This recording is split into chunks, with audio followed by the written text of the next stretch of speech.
Hello YouTube and welcome back to Crusader Kings 3 House of Mordecius, where currently we are hosting a hunt down here in Kinsale, our usual hunting grounds. We've had a few hunts here and I don't think any of them have been successful yet, so we're going to try to see if we can change that around today as we head into 889 AD. If you like this video, please make sure to like it, please make sure to comment and let me know what you think of Crusader Kings 3 and House of Mordecius, and make sure to subscribe so that you get notified every time I upload a new video. So one thing of note before we unpause here, I got a little notification here, advice on how to create a hybrid culture with the Welsh. This is something I don't know really anything about. Really, the culture systems and the religion systems in this game are somewhat of a mystery to me. I don't fully know how they work or how to best kind of implement them. So we're going to look into it just a little bit here to see kind of if it might do us some good or if it's something that we just kind of want to skip out on. We'll see. So it's giving me the option you could form a hybrid culture with this culture, meaning the Welsh, because our culture is Irish, if cultural acceptance is high enough and your culture is more than 50 years old, which at this point is not, I don't think it's, yeah, it would be only 21 years old, unless somehow the culture goes back before the start date of the game. This means you will create a new culture with parts from both your culture and the other culture. You gain cultural acceptance by granting counties of this culture to characters of this culture, using the Promote Cultural Acceptance Counselor task, increasing culture intermingling, having vassals of this culture. If you have high cultural acceptance and at least one county of that culture is within your realm, you can form a hybrid culture. The benefits of hybrid cultures. Forming a hybrid culture has a number of benefits. You'll be able to choose cultural pillars and cultural traditions from either parent culture. Your new culture will inherit all innovations from both parent cultures. Your new culture will have high cultural acceptance with both parent cultures. A hybrid culture can convert the lands of its parent cultures much faster for some years after forming. I understand. I feel like I just said the word cultures like 50 times. Well, we can't form it quite yet because the cultural acceptance between Irish and Welsh is less than 40, but one thing we could look into doing is maybe trying to promote cultural acceptance and put our steward Claire Shen on the task of promoting cultural acceptance with the Welsh. The only problem is that we would be pulling him off of collecting taxes, and honestly, we're pretty low on that as it is. Why don't we try it just for a little bit, just to see how it works out? Because it would be interesting to form a kind of hybrid culture between the Irish and the Welsh and see how that goes. So we're going to have him promoting cultural acceptance here in Ceredigion, while Lord Airlaid is also increasing the county control there. We'll just see how it works out. But while that's going on, let's focus in here on Kinsale and see how our hunt goes. A notable guest has arrived. Hastening has a claim on the lordship of Enis Mon. I'm not sure where that is. Let's try to locate that really quick. Oh, here it is. You can see it there being highlighted. Okay, good to know. I should also note, I don't know if this has any bearing on the game, but I did, between last episode and this episode, purchase the Royal Court DLC. It was on sale on Steam, so I went ahead and got that. I have no idea if that will affect save files that were created before purchasing the DLC. I don't think that that's how it works. I think you have to create a new save file with the DLC, but just for transparency to see if, because yeah, if anything that kind of pops up looks new to me, I'm just gonna maybe assume that that's part of the DLC. We shall see. One thing I'm thinking of doing is modifying the vassal contract with Lord Finn. Let's see if we can do this. We can increase the amount of levies that Lord Finn must give us if we are to declare war, and we can use the hook that we have on him, given that we saved his life, in order to increase that. The problem is he loses 30 opinion of us. Now, it's not the worst thing in the world, given that he already has 22 opinion of us, and we can actually try to sway him once we're done with our sway scheme on Deirdre, or even give him a gift just to kind of smooth things over. We're going to modify the vassal contract. So we used that hook on him, and the vassal contract gained high levy contribution. And somehow his opinion of us is still +7. So actually, yeah, we're doing okay on that front. Yeah, we want to try to boost up our military as much as we can because we probably will be declaring war pretty soon here after we get back from our hunt. A scheme at court. My spy master has come to me with a discovery. She is certain that my marshal, Lord Airlaid, is scheming against my guest, Hastine. Hastine, you come to town and you're immediately starting trouble. There are a couple options open to us. We can basically let everyone know that Airlaid is doing this scheme. We can throw him in jail, or we can just say, you know what, Airlaid, you've been a loyal subject of ours for quite some time. I will not accuse you of this crime. We barely know Hastine as it is, so we're going to go ahead and let Lord Airlaid off and just gain a weak hook on him. And we gained the involved in suspicious activity hook on Lord Airlaid. And we can now actually modify his contract as well if we wish. Do we want to tax him higher or demand more levies? I think we'll go with the higher taxes, and we'll use our hook that we've gained on him. Airlaid, because you're causing a ruckus here, we're going to tax you. And he lost 20 opinion of us. We're quickly ruining our relationships with our vassals. We're going to have to try to make sure we don't piss them off too much. And we can pardon Lord Airlaid, which we will do. As long as you keep paying those taxes, bud, you're good. This is how the corruption of leadership begins. Boiling anger. You might be a high chieftain, Drognath, but you are also a loathsome swine. The unprovoked anger, expressed by my wife, High Chiefess Samthon, came as a complete surprise. She has been under a lot of stress lately, but to behave like this, that even she struggles, it's calming. I lose 25 stress. You know, sometimes you just gotta take your anger out on your husband, I suppose. Here on 28th of April, Pack of Pests. Chieftain Drognath assembles the party as the sun rises over the camp in the woods near Kinsale. I barely even recognized our son, Drognath. He's got a beard now, and he looks like he's drunk. The local gamekeepers have scoured the vicinity for recent tracks and fumes. The pack is a nuisance, scavenging from farms and retreating deep into the woods. Drognath shrugs. No matter, a loathsome wolf can still give mighty good sport. Yeah, let's go wolf hunting. Hunt wildflowers. It's a lovely day for a hunt, which means it's a nice day to be outside. As I fill my lungs with the fresh air of the wilderness, I spot in the distance what can only be a gift from or nature's dedication to Jesus. So many useful herbs and beautiful flowers, both for healing and malicious intents. But I'm here to hunt. Thinking lavender may raise some eyebrows. So we can keep up with appearances, gaining 75 prestige, and our success chance goes up a little bit. We can just sort of pick the flower even though we don't really care about what people are thinking about us at that time. Our success chance goes down and we gain a little bit of stress. We can still gain the stress, but essentially fool Shamaria here into looking away as we pick the flower. We have a 90% chance of succeeding. Let's try it. And yeah, looks like we got the pressed orchid. Let's go ahead and equip that. It gives us plus 10% fertility. It gives us plus 0.01 prestige per month. And that's the second pressed flower that we've gotten. Hunt illegal prey. And Male Corgus and Claire Shen bonded over hunting. That's good. Always like to see my people getting along. Poachers here in the High Chieftain's Wood. They huddle together as I ride up with my guards, making a poor job of hiding the dead stag behind them. We did not do this. Please have mercy, glorious High Chieftain. Their blades and bows belie their words. So we can hang them and their families, and we would get a little bit of success chance for this hunt, but our popular opinion would go down quite a bit. So we're not going to do that. We can gain some training from these poachers, and our success chance goes down a bit.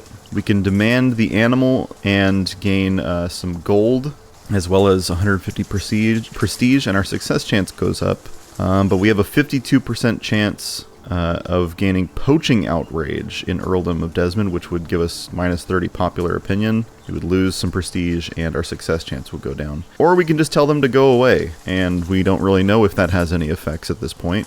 I think we'll do that, because everything else seems like it's just begging for trouble. Get out of my wood. Hunt, cornering the wolf. Male Corgus gained 35 prestige for finding tracks. He slightly increased his hunter trait experience, and his success chance increases slightly. Or our success chance, I guess. 80% is a pretty dang good success chance. My Chancellor, Shamaria, signals across the woodland. The whole wolf pack crouches in a hollow not far off. The beasts bolt up on our approach, howling the alarm as they retreat into the dense trees, fangs snarling. We chase after the fleeing gray vermin. Focusing on the largest of the group, now begins the real chase. So, an interesting choice here. We can ride directly after it and we would gain 75 prestige, and our success chance would go up a little bit. The thing is, though, it says this method is more perilous and an accident will be more likely to occur.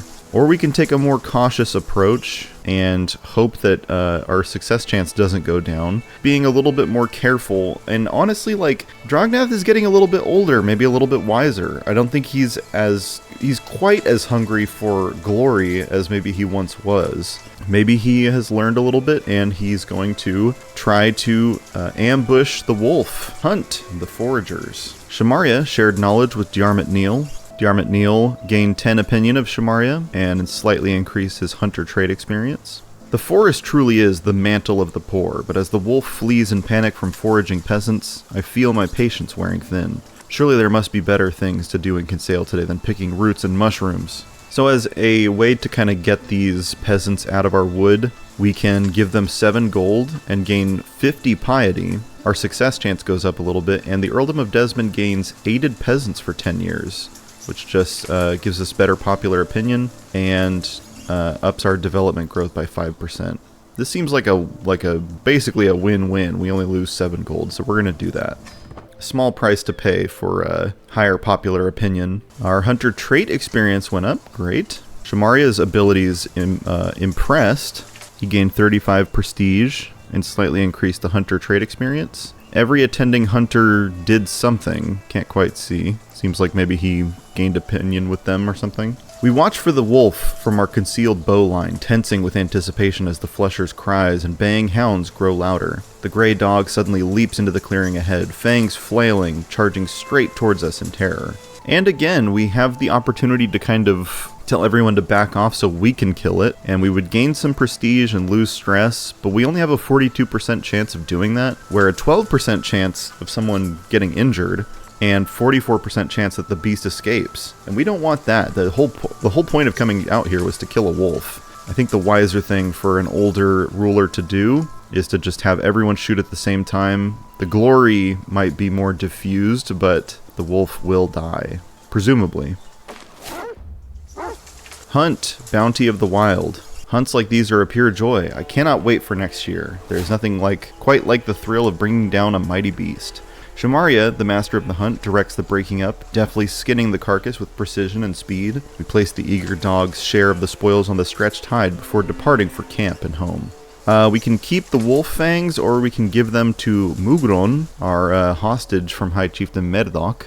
So we lost 100 stress, gained 3 trade experience in Venator, gained 50 legitimacy, increased our legitimacy level up to true, gained 375 prestige. Every participating belligerent vassal, which is 1, I don't know who that 1 is, but they gained 15 opinion of us. The Earldom of Desmond gained dangerous beast slain for 10 years, and every participating guest gained 187 prestige. All in all, pretty dang good, even though we did quote-unquote fail our intent of slaying the beast, because the group slayed the beast. And the wolf fangs give us some pretty good stuff here, plus 0.04 prestige per month, minus 4% stress gain. Glory Hound Vassal Levy contributions go up by plus 2%. And, Mugron, I don't think he needs these. We're going to keep them. So we become the owner of the wolf fangs. We will finish our hunt.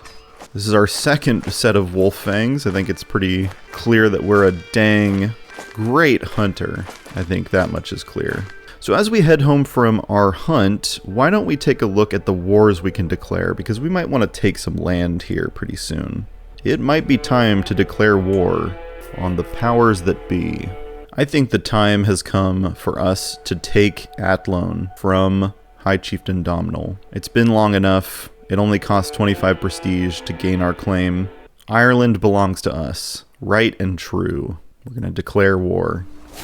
And this will surely be quite the bloody battle, but it is time. Let us raise our armies. And wow, Hastening has a 37 commander advantage. We're definitely going to recruit this guy. It costs 35 gold, but I think the time is right. Friend, You must command our troops in battle here. And we will call on our ally here, spending about 150 prestige of the prestige we got. We're gonna need him. Probably, at least. You never know. We might be able to take this all on our own, but better safe than sorry.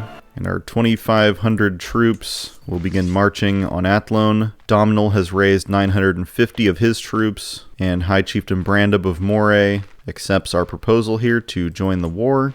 It's time to unite Ireland, and if I have to do that by... Oh, and of course, High Chieftain Mordecius joins the war, of course. If I have to do that through bloody conquest, then I shall do it. At long last, I am finally home. There is nothing better than arriving back in Desmond after a long journey. I look forward to resting for some time, but the call of the road beckons ever onward. My caravan master, Dub Lemna, reports that we have journeyed for 243 days and traversed 3 baronies. We were gone for almost a year on this hunt. Thank God I can go inside again. The Battle of Athlone begins... Oh, my enemy's friend. I have learned that High Chieftain Mordecius foolishly takes up arms alongside my enemy High Chieftain Domhnall, despite sending his son and heir Mugron to be my hostage. This petty claim war has lain bare the worth of his promises of peace, let alone his callous disregard for Mugron. It's a tough choice here. We can execute Mugron and gain 11 dread, but a lot of people who were close to Mugron lose opinion of us. We can spare Mugron, and he would gain 40 opinion of us. And High Chieftain Mordecius would also gain quite a bit of opinion of us, even though we are at war with him. This is a tough choice, man. Is it right of us to inflict our cruelty onto this young man because of the choices of his father? I mean, that is what we threatened to do by taking the hostage. I mean, Drognath is a murderer. I don't know, this is tough. You know what? If the plan is to unite Ireland and maybe at some point try to take over the world, we don't want to do it through just blatant violence. Although that's kind of what we're doing through the war effort. But there's just part of me that thinks, am I really a good ruler if I let the hatred for my enemy, dictate my every move? We're going to spare Mugron for the time being. We have to take the high road here as we try to unite Ireland under our banner. The House of Mordecius, I don't think, should stand for just blind cruelty and violence. Only sometimes. We only do that sometimes. And our ally, High Chieftain Brandeb, has called us to war. It looks as though, I think these are Brandeb's vassals, and they are kind of uprising against him. Now, Brandeb has been a valuable ally here, and he has helped us out quite a bit. If we were to decline him, we would lose 750 fame, and Brandeb would certainly lose opinion of us. We're going to accept on the condition that Brandeb, we have got quite a bit of warring here to do in Ireland. So if we settle this, and I have some troops to send your way, then I certainly shall do that. But until that point, I will be handling my own business. So we'll accept the proposal on the condition that we'll be settling up with Brandeb after our war is settled. 19th of July, the Battle of Athlone is won. We have taken Athlone, though instead of besieging Athlone as we were planning on it, we can see here that the first army of Mayo is beginning to move on our son's chiefdom of Ulster here. And I think we're going to go to move to defend it, and hopefully we come out victorious there. And Ulster is under siege. Hopefully we can get our troops there in time to do battle with the army of Mayo. Deirdre has been swayed. She's gained 25 opinion of us. Her opinion of us is now plus 57. So we will abandon that pursuit for the time being. Take a look at our vassals here. Lord Finn is not super pleased with us. We're going to go ahead and try to sway him. Start the scheme. Lord Finn, buddy, remember when I saved your life? I know I kind of used that in order to increase your vassal contribution, but come on, bud. Don't be a jerk now. A scheme at court. My spy master has come to me with a discovery. She is certain that my acquaintance, Eganulf, is scheming against my champion, Hastine. Well, he is not our courtier or vassal. We can't throw him in jail. So we're just going to let everyone know that he's trying to murder my captain. Oh, captain, my captain. At such a time when the fate of Ireland hangs in the balance, we can't just let such an accusation go unrecognized. And it looks like the first army of Mayo is kind of switching up directions here, so we also we'll switch up our directions to hopefully do battle with them. They keep kind of switching up on us, and now it looks like they're going to flee entirely. We might have fully driven them out of Ireland. Familial reputation. Chieftain Drognath II gained 20 opinion of us. Our spouse's excellent diplomacy skill led to this windfall. So it looks like Saralaith is making sure to maintain our relationship with our son. That's good. And yeah, this army is doing nothing but avoid us as we're trying to run them down. Sway compliments. To make my vassal Lord Finn more susceptible to my attempts at approaching him, I can include a compliment in my next missive to his court. I will be sure to mention his. I could mention his handsome appearance, or just keep it short and professional. I don't think Lord Finn is all that handsome. I guess maybe a little bit, but no, we're just going to keep it professional. I'm his boss after all. And the Battle of Slemish here on 19th of October has commenced. Let's hope we can take out this army well and true. Our champion Lord Finn maimed Aethelmare. Maybe he's looking handsome after all. Lord Airlaid wounded Aethelmare. Our boys doing battle. Our champion Shamaria killed Dubon. Solitude in the hall. My son Tomas seems to have been having a difficult time at our latest feast. He slipped underneath one of the tables and there hid from people for the entire meal. So Tomas can gain either the trait shy or impatient, and honestly, I think it's probably better that he keeps shy. So we'll tell him the important thing is that the guests know you were there. And with that, the Battle of Slemish is won. We captured an enemy combatant, Mael Cluchet, the steward of High Chieftain Merdok. We'll think about what to do with him in just a second here. I think the best thing for us to do here is to go and run down the first army of Athlone. So it looks like they're heading southeast, so we'll head there. So we can ransom Mael Cluchet for 10 gold. Why not? I don't plan on keeping him around for no reason. We can use the gold more than we can use a prisoner at this point. We paid the ransom and left the prison. And here at the beginning of December, we've met up with the army from Athlone and are currently doing battle with them. It is looking like we will probably come out on top here. We heavily outnumber them.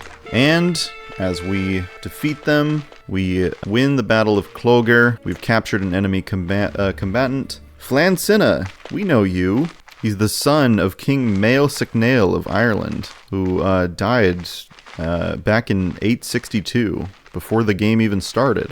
He's the champion of High Chieftain Domhnall. We'll figure out what to do with him here in just a second. Now that the battle is won, the first army of Rose-Cray will go ahead and march on the tribe of Dundilgan. Flancinna cannot be ransomed, so what we can do is recruit him. We can have him renounce his claims, or actually no, we can't. He will not accept that. So we can recruit him and gain a weak hook, and we'll go ahead and let him out of jail for that. Come join us over here on the right side of the war. So he has left the prison. We gained a favor hook on him, and it's looking like this war will probably go in our favor. It's the 31st of December, New Year's Eve of 889, and the siege of Dundilgan has begun. We're going to see how this war turns out. We can demand payment from our champion. Oh, that's right, we can demand a payment from him because of our hook.